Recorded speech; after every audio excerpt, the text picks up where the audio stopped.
Hello everyone.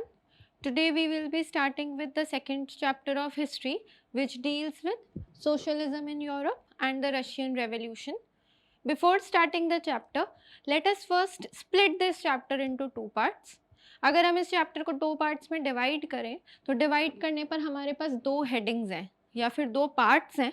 पहला part आपका deal करता है सोशलिज्म इन यूरोप से और हमारा दूसरा पार्ट डील करेगा जिस सोशलिज्म कॉन्सेप्ट के ऊपर रशिया की रेवोल्यूशन बेस्ड है. जैसा कि अपन ने इससे पहले फर्स्ट चैप्टर के अंदर पढ़ा, हमने फ्रेंच रेवोल्यूशन कवर किया था. तो जब हमने फ्रेंच रेवोल्यूशन पढ़ा तो क्या कॉन्सेप्ट था जिसके ऊपर पूरी रेवोल्यूशन बेस्ड थी? वो कॉन्सेप्ट था कि आपको मोनार्की को ओवरथ्रो करना है और वहाँ पर ओवरथ्रो करने के बाद एक इलेक्टेड फॉर्म ऑफ गवर्नमेंट लेकर आनी थी which was based on the concept of universal adult franchise. अगर हम यूरोप की बात करें तो यूरोप मतलब फ्रांस यूरोप का हिस्सा है, प्लस पूरे यूरोप के अंदर एक अलग सी वेव थी regarding socialism. So what does this term mean और इस आइडियोलॉजी को हम क्या बोलते हैं? सबसे पहले हम स्टार्ट करते हैं कि वर्ल्ड में जितनी कंट्रीज हैं वो कंट्रीज सबसे पहले किस टाइप की आइडियोलॉजी को प्रेफर करना स्टार्ट करती हैं. ठीक है, first let us start with those ideologies. अगर हम कंट्रीज की बात करें तो हर कंट्री की कोई ना कोई आइडियोलॉजी ज़रूर रहती है. We have three ideologies on which the nations are based, the countries are based. सबसे पहली आइडियोलॉजी जो है वो आइडियोलॉजी आपकी डील करती है कैपिटलिज्म से.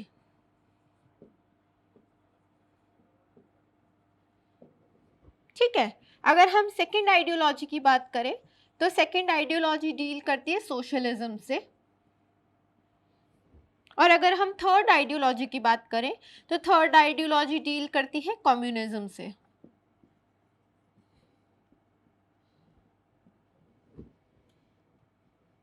ठीक है, अब ये तीनों आइडियोलॉजीज डिफर क्यों करती हैं या what are their special characteristics?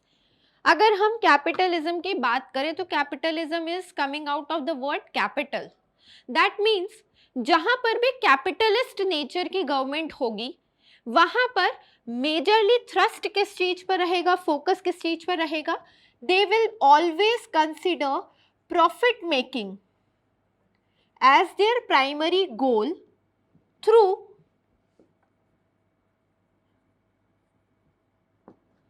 Private sector. इनके लिए वेलफेयर ऑफ द पीपल उतना इम्पॉर्टेंट कंसिडर नहीं किया जाएगा. इन लोगों के लिए जो चीज़ प्राइम इम्पॉर्टेंस की है वो है कि प्रॉफिट कैसे अर्न किया जाए, how a country can earn more and more income.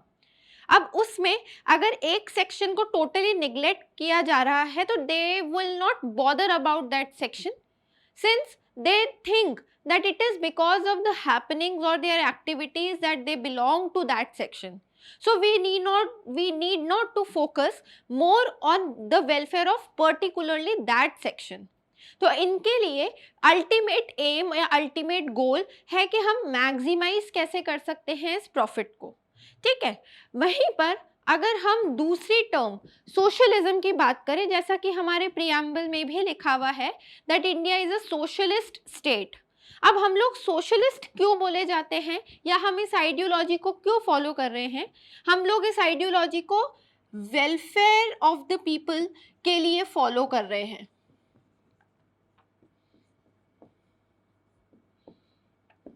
हमारा अल्टीमेट एम है the differences between the rich and the poor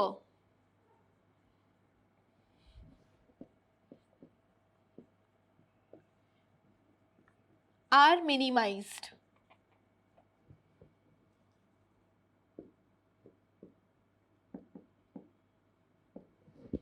ठीक है, अगर हम इसका एक एग्जाम्पल लेना चाहें तो इसका एग्जाम्पल हमारे पास है यूएसए. और अगर हम सोशलिज्म का एक एग्जाम्पल लेना चाहें तो इसके एग्जाम्पल हमारे पास है our own country India. Right, अगर हम थर्ड आइडियोलॉजी पर मूव करें तो third ideology also focuses on social welfare of the people but through a different methodology That is, here wherever there is a communist form, you will find a single party system.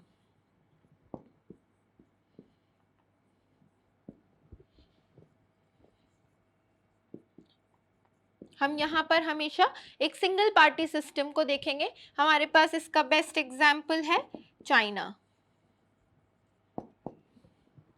ठीक है, अगर अपन China की government की बात करें तो China की government communist type of government है, जहां पर सिर्फ और सिर्फ एक सिंगल पॉलिटिकल पार्टी का आप रूल देख सकते हैं, that is communist party. Although there are existent 8 other parties which exist in China, ऐसा नहीं है कि वहाँ पर political parties नहीं है, but ultimately power exercise करने का मौका जिस पार्टी को बार बार दिया जाएगा वो पार्टी हमेशा सिंगल रहेगी, that will be Communist Party of China, right? So ये तीनों methodologies या तीनों ideologies countries की हैं. But अगर हम यूरोप में देखें तो यूरोप के अंदर आप सोशलिज्म और कम्युनिज्म का मिक्स देखोगे. कैपिटलिज्म वहां पर नहीं था, since people were against existence of private property, so government disliked favour of private property. तो वहां पर जब मोनार्कीज ओवरथ्रो होने लग गई पूरे यूरोप में, तो ओवरथ्रो करने के बाद the existent form of government which started recruiting there was a mix of socialism and communism. ये हम चैप्टर के आगे भी इसकी रेफरेंस देखेंगे कि कई बार जहाँ पर हमें कीवर्ड्स कुछ याद रखने की यहाँ पर ज़रूरत है, कि जब मैं कम्युनिज्म बोल रही हूँ तो मेरा कीवर्ड है यहाँ पर सिंगल पार्टी सिस्टम. ठीक है, अब हम जहाँ पर भी टर्म आगे चैप्टर के अंदर सोशलिज्म रखी हुई देखेंगे या लिखी हुई देखेंगे, एक्चुअली में इम्प्लीमेंट क्या हो रहा होगा, communist form of government implement हो रही होगी. ठीक है, अब अगर हम आइडियोलॉजीज लोगों की बात करें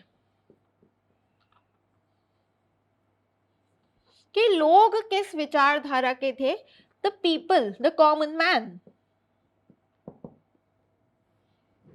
लोग तीन विचारधाराओं के थे या तीन तरह की सोच रखने वाले लोग थे.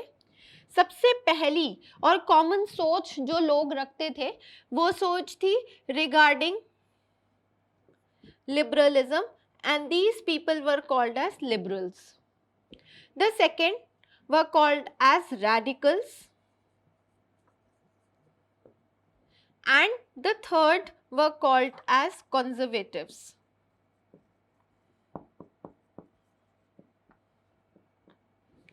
लिबरल का मतलब क्या होता है? लिबरल का वैसे मतलब होता है something which is believe to be relaxed और फ्री, मतलब कोई ऐसी चीज जो बहुत धीरे धीरे चेंज की तरफ जा रही है and we are moving in a relaxation mood, is a liberal person. ठीक है, जब यहाँ पर लिबरल्स एग्जिस्ट कर रहे हैं तो लिबरल्स की सोच कैसी होगी? लिबरल्स जो थे they required changes, means they wanted to overthrow monarchy, but these changes were to be brought about very slowly and gradually.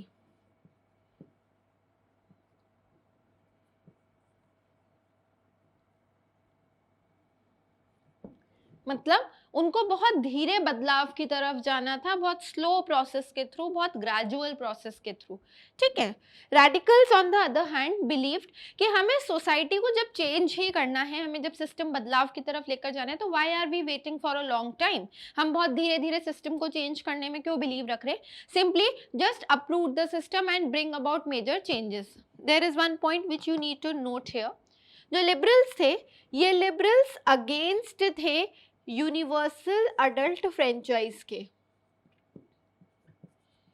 That means ये जो चेंजेस लेकर आना चाहते थे वो वोटिंग पैटर्न में चेंज था, और उस चेंज में मेल्स को वो वोटिंग राइट्स, मेल्स के पास वोटिंग राइट्स होने चाहिए, females were denied these rights. जबकि रेडिकल्स जो थे वो बहुत रैपिड चेंजेस लाना चाहते थे, but through universal adult franchise, यानी ये सपोर्ट कर रहे थे वुमेन सफ्रेजिट मूवमेंट्स को.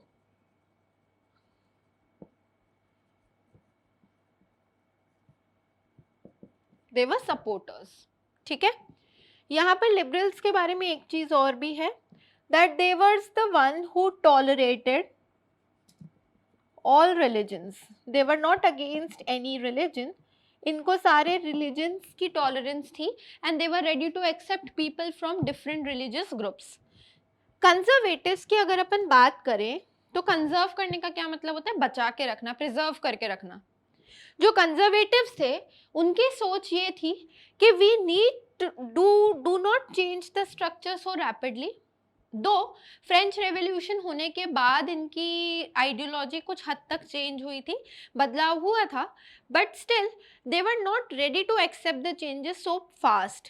प्लस जैसा हमने पहले पढ़ा है कि यूरोप के लोग रिलीजन पर बहुत ज़्यादा ट्रस्ट रखते हैं, बहुत ज़्यादा विश्वास रखते हैं, एंड मोस्टली जो लोग हैं वो ऑर्थोडॉक्स क्रिश्चियंस हैं, कैथोलिक्स हैं. So for them if they want to change the system, it is as equivalent to going against your own religion and trying to punish. So these people, although with time and passage have changed their ideology to a bit, but were not really ready to accept these so fast. तो इन लोगों का मानना ये था कि हम लोगों को अपना पास्ट हमेशा has to be restored. हमें अपने पास्ट को हमेशा कंजर्व करके रखना चाहिए, प्रोटेक्ट करके रखना चाहिए, and we should not forget कि हम किस चीज़ के लिए सबसे ज़्यादा जाने जाते हैं. अगर यूरोप की बात करें तो पूरा कॉन्टिनेंट एक बहुत फेमस एट्रीब्यूट के लिए जिसके लिए जाना जाता था was that people were never ready to go against the church और the king, the people belonging to nobility and the clergy. So people were not really ready. तो यहाँ के जो लोग थे जो कंजर्वेटिव सोच के थे, उन लोगों का ये मानना था कि हम मानते हैं कि चेंज लाना ज़रूरी है, बट अपने पास्ट को आपको हमेशा रीस्टोर करके रखना चाहिए, बचा के रखना चाहिए. ठीक है.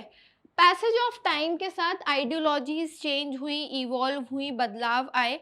कुछ लोग रेडिकल सोच के थे, कुछ लोग लिबरल्स थे, बट कुछ लोग प्रो किंग के फेवर में भी रहते थे और हमेशा किंग का रूल ही चाहते थे. ठीक है. अब चेंजेस आने स्टार्ट कैसे हुए? जो सबसे पहला चेंज आया रशिया या यूरोप की हिस्ट्री में, वो चेंज था इंडस्ट्रियल रेवोल्यूशन के आने से.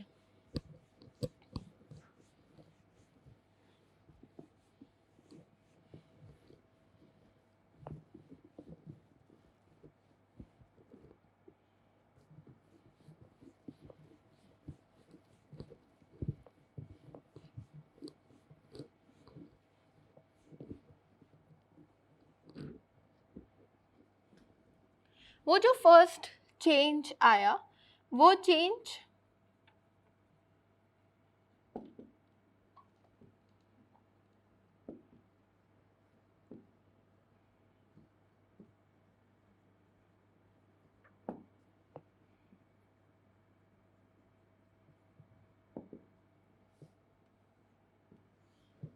जो सबसे पहला रिमार्केबल चेंज अपन नोटिस करते हैं वो चेंज आया when industrial revolution started in England. ठीक है. अगर आप इंडस्ट्रियल रेवोल्यूशन की बात करो तो what was that phase? Mostly जितनी भी कंट्रीज थी वो अर्लियर हैंड लेबर के ऊपर डिपेंडेंट थी. Most of the work was earlier done by hand. Hence जितनी चीज़ें हाथ से बनी हुई होंगी वो कॉस्ट वाइज भी एक्सपेंसिव होंगी, plus it will consume a lot of time.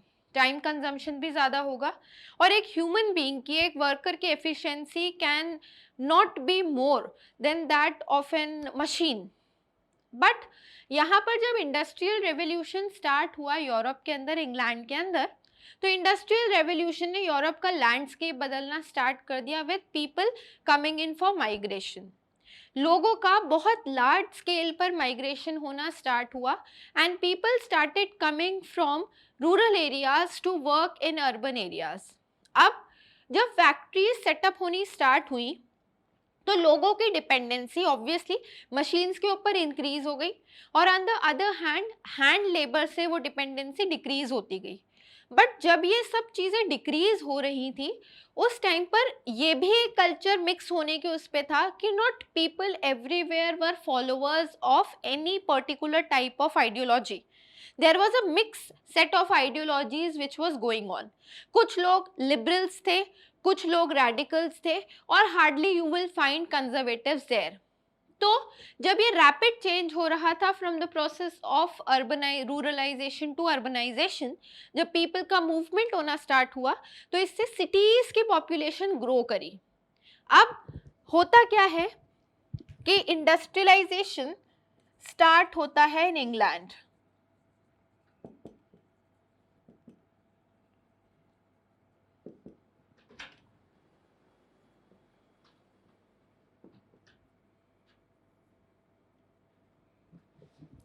जब ये स्टार्ट हुआ तो स्टार्ट होने से डेफिनेटली लोगों की डिपेंडेंसी हैंड लेबर से शिफ्ट हो गई and it shifted to machines. जब मशीन्स आनी स्टार्ट हुई तो मशीन्स के साथ it created building of industries.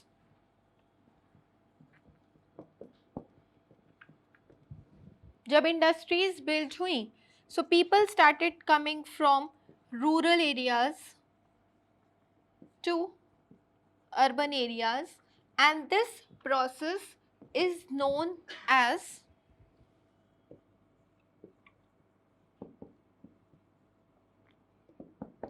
urbanization। जब अर्बनाइजेशन हुआ तो ऑब्वियसली सिटीज में पॉपुलेशन एक्सप्लोड होना स्टार्ट हुई।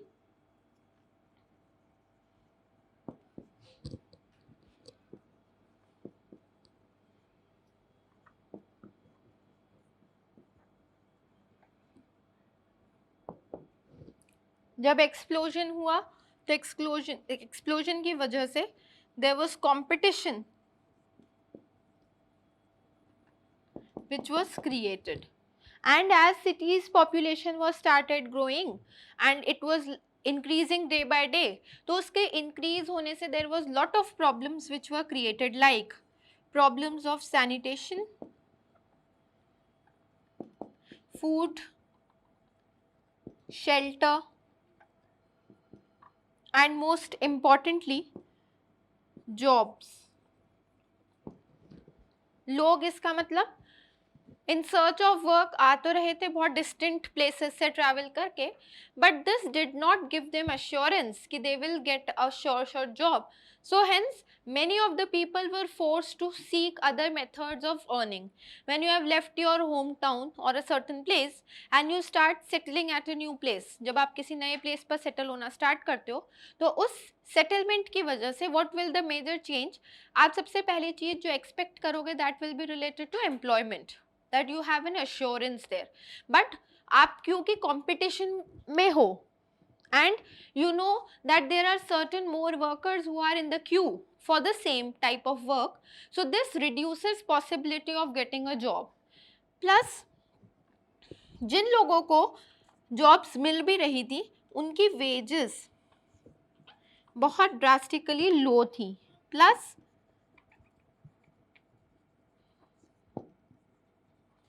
the working hours were much higher and ultimately poor living standard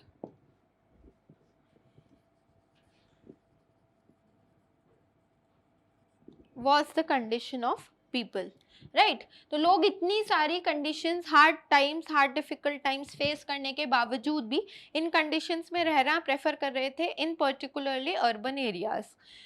अब जब लैंडस्केप बदल रहा था, जब पीपल की डिपेंडेंसी इंडस्ट्रीज के ऊपर हो रही थी, तो मेजरली यूरोप के अंदर जितनी इंडस्ट्रीज ओन करी गई उस टाइम पर, वो मेजर इंडस्ट्रीज ओन करने वाले दो आइडियोलॉजी के लोग थे, हु वर आइदर लिबरल्स और रैडिकल्स। ये बेसिकली प्रॉपर्टी ओनर्स थे और जितनी प्रॉपर्टी कॉन्सेंट्रेटेड थी वो सारी प्रॉपर्टीज इन्हीं के पास थी। So they started to invest money and started building up industries. लोगों की ज़रूरत पड़ेगी, डेफिनेट सी बात है, when you are starting something new, a new venture. लोगों की ज़रूरत थी, बट वो ज़रूरत कब तक थी, जब तक उन्होंने प्रोवाइडेड दो कंडीशंस दी थी कि हम एम्प्लॉयमेंट दे देंगे, we don't have any issue, but condition one, which is to be fulfilled is that you should be healthy enough to work. मतलब आपको कोई हेल्थ रिलेटेड हजार्ड नहीं होना चाहिए, कोई रिस्क नहीं होना चाहिए. You should be disease free without any element going on और any type of medicine going on और any other kind of health issue which you are facing. तो सबसे पहली रिक्वायरमेंट किन लोगों की थी? हेल्दी लोगों की थी, who are totally free from the medicinal background. और दूसरी रिक्वायरमेंट जिन लोगों की थी वो थी जो स्किल्ड लोग थे, उनकी सबसे ज़्यादा ज़रूरत थी.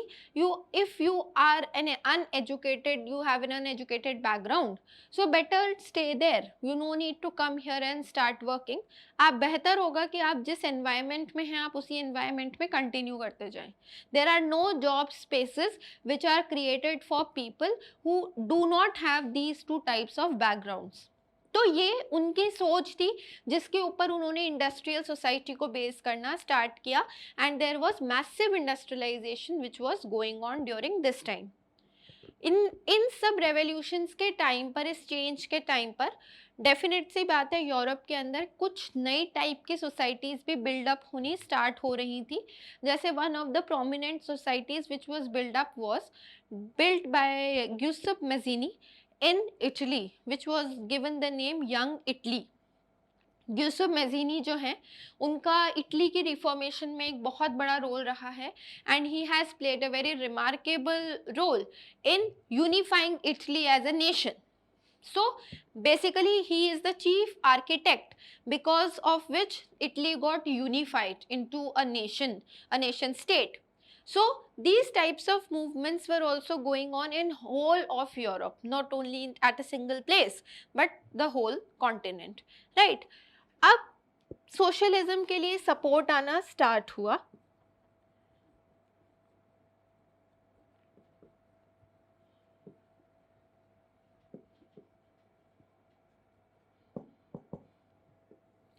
जो सोशलिस्ट थे उनकी एक बहुत पिक्यूलियर फीचर था that they were against private property.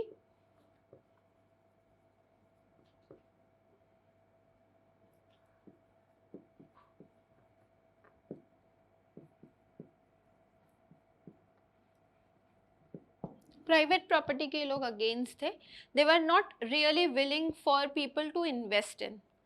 Plus जब आप प्राइवेट प्रॉपर्टी के अगेंस्ट हो तो मतलब आपका मेजर मोटो क्या है कि आप वेलफेयर की तरफ मूव करना चाहते हो.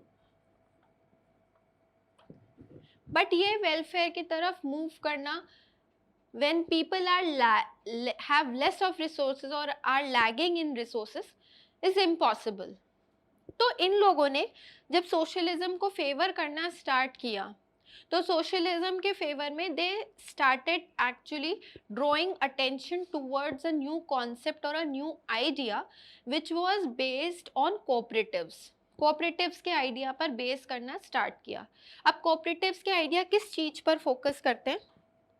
Suppose there are 5 members who want to start a joint venture. हम 5 मेंबर्स हैं बट हम पांचों के पास कुछ ना कुछ फीचर है but we do not have complete resources. अगर सपोज हमको कोई नया वेंचर स्टार्ट करना है तो we need everything. We need raw material, we need capital, we need land, we need labour, we have an number of requirements जो हमको चाहिए. अब मान लो कि हमारे पास वो सारी चीज़ें किसी एक पर्टिकुलर पर्सन के पास अवेलेबल नहीं है. So what will we prefer?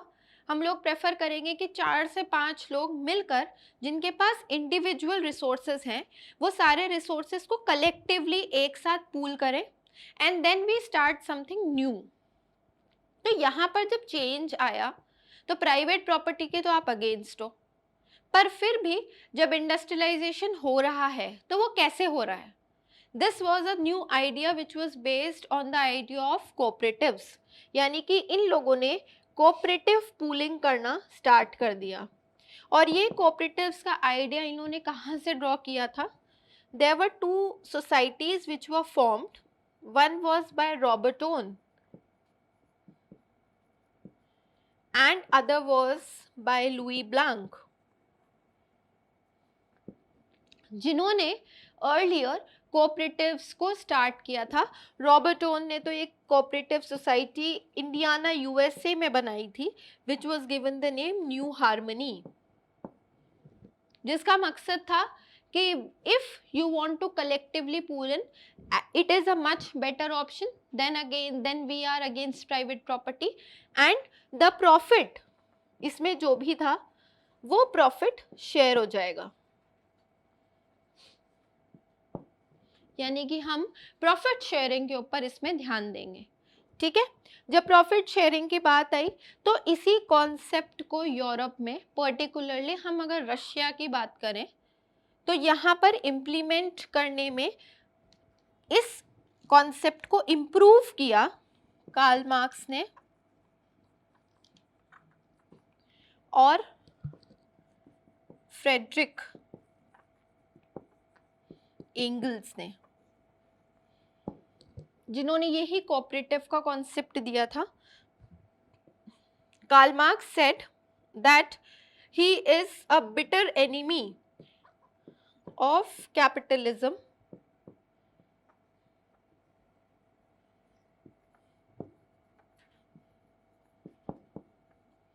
and what he favored is through this, इसने क्या चीज को फेवर करना स्टार्ट किया, ये बेसिकली जिस चीज को फेवर करता था वो था farmers and peasants union, farmers और पीजेंट्स के यूनियन को बहुत ज़्यादा फेवर करता था।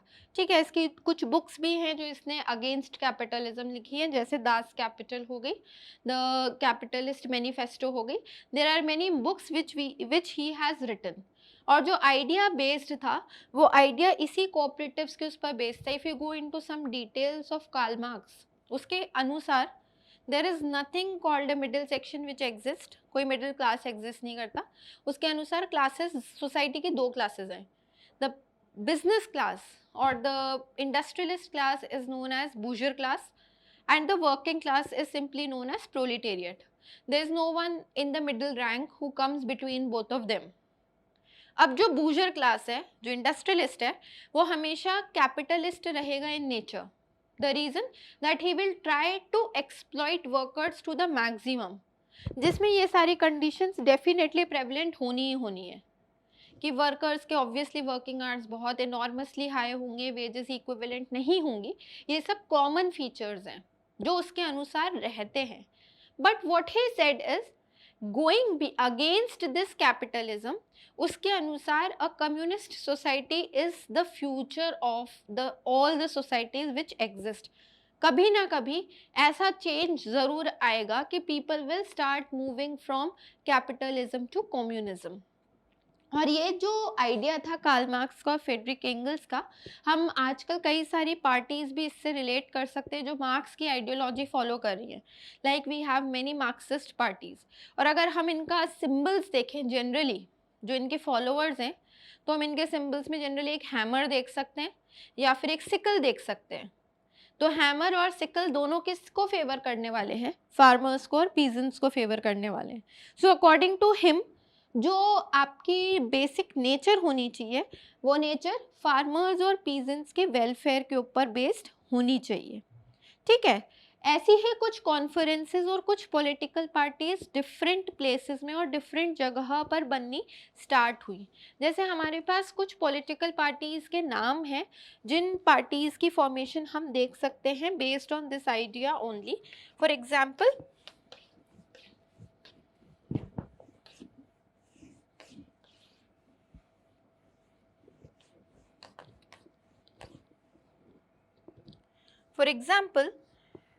जर्मनी के अंदर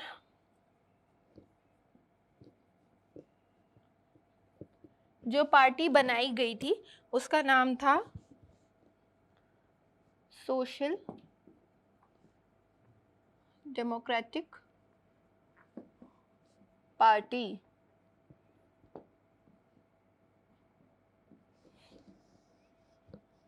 ब्रिटेन के अंदर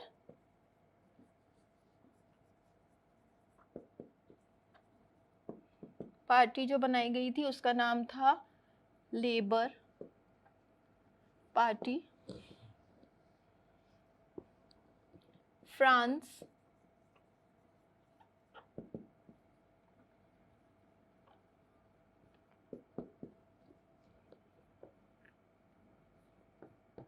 यहाँ तक कि पेरिस के अंदर एक बहुत बड़ा इंसिडेंट हुआ था ईयर 1871 में। पेरिस के अंदर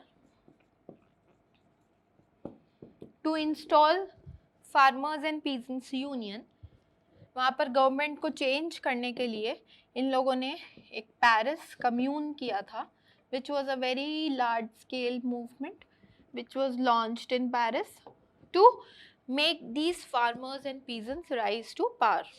ठीक है, तो अभी तक हमने जो पार्ट कवर किया है वो पार्ट बेसिकली आपको पूरे होल ऑफ यूरोप की एक आइडियोलॉजी बता रहा है, जिसमें हमने सबसे पहली चीज़ लोगों की आइडियोलॉजी के बारे में पढ़ा, हमने एग्जिस्टेंट फॉर्म्स ऑफ गवर्नमेंट की आइडियोलॉजीज़ के बारे में पढ़ा, हमने सेकेंडली जो मेजर चेंज जिससे हम पूरी इंडस्ट्रियल डेवलपमेंट को रिलेट करते हैं उस चेंज के बारे में पढ़ा, which is known as industrial revolution, जिस रेवोल्यूशन के हमने काफ़ी सारे बेसिस देखे, काफ़ी सारे फैक्टर्स देखे, which try to change the whole landscape of Europe. जब ये लैंडस्केप चेंज हो रहा था तभी हमने कॉन्सेप्ट देखा कि मोस्टली यूरोप के अंदर जो प्रॉपर्टी होल्डर्स हैं वो लिबरल्स और रैडिकल्स थे, और लिबरल्स और रैडिकल्स कुछ टाइप ऑफ वर्कर्स को हायर करना चाहते थे for work, like they wanted to hire people who were healthy enough and educated, trained enough to work। और पूरे यूरोप के अंदर एक्चुअली कुछ रिफॉर्मेशन स्टार्ट हुई, जैसे ग्यूसुप मेजिनी ने यंग इटली करके सोसाइटीज़ बनानी स्टार्ट करी विच वर रेवोल्यूशनरी सोसाइटीज़। ठीक है, उसके बाद हमने देखा कि सोशलिज्म का आइडिया स्प्रेड होना कैसे स्टार्ट होता है। सोशलिस्ट प्राइवेट प्रॉपर्टी के अगेंस्ट थे, सोशल वेलफेयर को ध्यान में रखते थे, आइडिया ऑफ कोऑपरेटिव्स के ऊपर बेस्ड था। कोऑपरेटिव सोसाइटी दो बनी हुई थी, रॉबर्टोन और लुई ब्लैंक। रॉबर्टोन ने न्यू हार्मनी करके सोसाइटी बनाई थी इन इंडियाना यूएसए। इनकी आइडियाज़ को फाइनली और आगे लेकर आए कार्ल मार्क्स और फ्रीडरिक एंगल्स, और इसी कॉन्सेप्ट के ऊपर हम बाकी जगह पर पार्टीज बनी देख सकते हैं। In the next lecture we will start with the changes which were introduced in Russia, because of which Russian revolution was started. Thank you.